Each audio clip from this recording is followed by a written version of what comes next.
그 중에 첫 번째가 뭐냐면은 특허를 할 때 특례를 두는 것이 있다고 보시면 될 것 같아요. 특허의 특례라고 볼 수가 있는데, 일단 이거 먼저 말씀드리겠습니다. 저희가 보세 판매장 같은 경우는 나중에 뒤쪽에 보시면 나와 있지만 종류를 봤을 때 크게 원칙적인 부분과 이제 다 예외적인 부분으로 말씀드릴게요.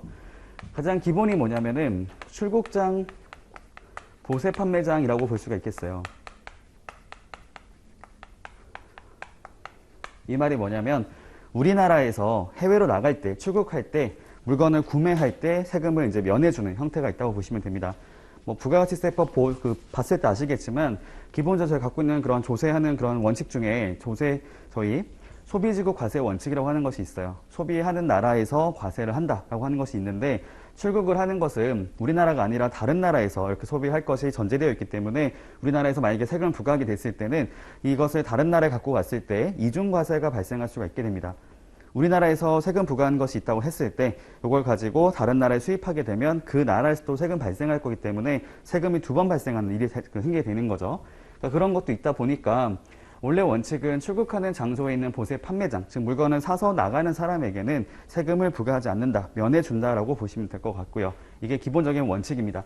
근데 이럴 수가 있거든요. 저희가 어차피 물건을 샀다가 지금 거기서 그냥 끝나는 것이 아니라 소비를 하는 것이 아니라 이걸 가지고 나갔다가 다시 국내로 가지고 올 것이 있다고 한다면은 굳이 이것을 무겁게 들고 나갈 필요가 없잖아요. 그럴 필요가 없기 때문에 이것을 가름해서 저희가 나중에 들어왔을 때, 입국하게 됐을 때 물건을 그냥 전달받는 형태로 갈 수가 있어요.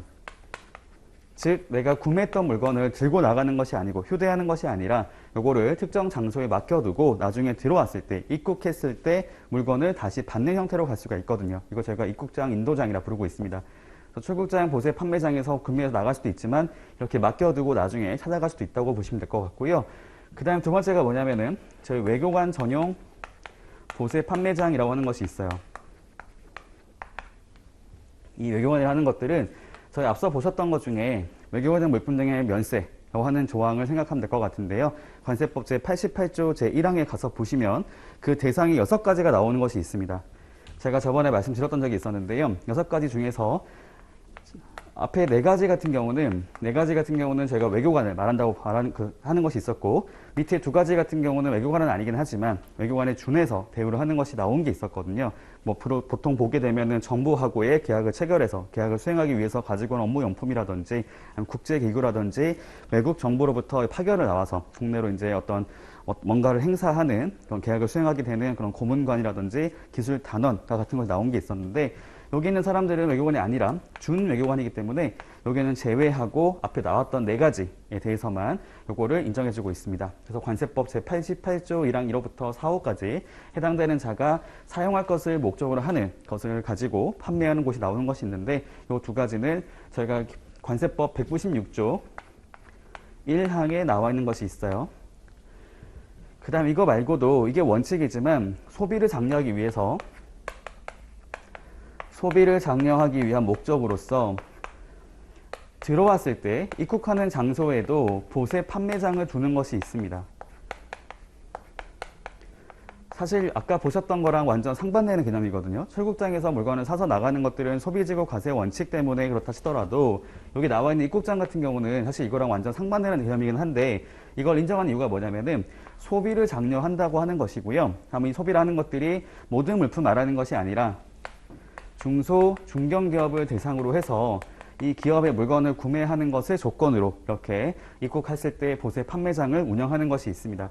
즉 대기업 물품은 들어갈 수가 없고요. 중소, 중견기업만 여기 들어가서 물건을 팔 수 있는 곳이 있다고 보시면 될 것 같은데, 이게 196조 1항, 여기가 196조의 2항에 나와 있습니다. 일단 간단하게 말씀드려보도록 하고요. 여기 보면 첫 번째가 관세법 제156조 제1항에 따라 물품을 판매하는 보세 판매장이라고 나와 있거든요. 거기 가로 보시면은 출국장 보세 판매장, 외교관 전용 보세 판매장이라고 하는 것을 확인할 수가 있습니다. 그러니까 특례를 두는 것들은 일단 기본적으로는 저희가 출국하는 곳이라든지 외교관을 대상으로 하는 곳에서 그 판매를 하고 있는 그 면세점을 가지고 얘기하고 있는 부분이고요.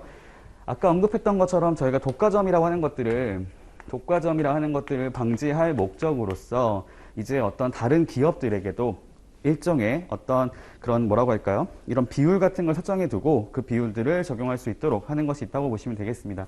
독과점을 방지하기 위한 목적으로서 여기 보면 두 가지가 나오는 것이 있거든요. 첫 번째로는 중소, 중견 기업.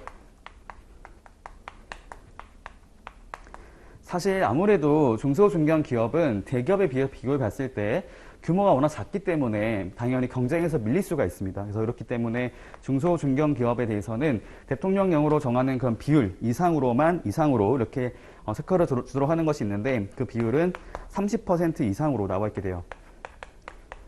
즉 중소, 중견 기업에 대해서는 이렇게 할당을 하는 것이 있다고 보시면 됩니다.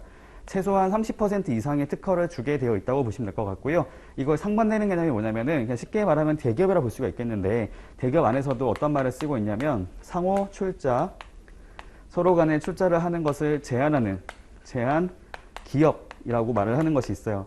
쉽게 말하면 대기업 중에서도 엄청 규모가 커서 이렇게 계열사가 여러 가지가 있고 계열사들의 어떤 그 매출의 규모가 자산 규모가 총 10조를 넘어서는 형태가 나오는 것이 있는데 이 경우를 저희가 상호 출자를 제한하는 기업이라고 부르고 있습니다.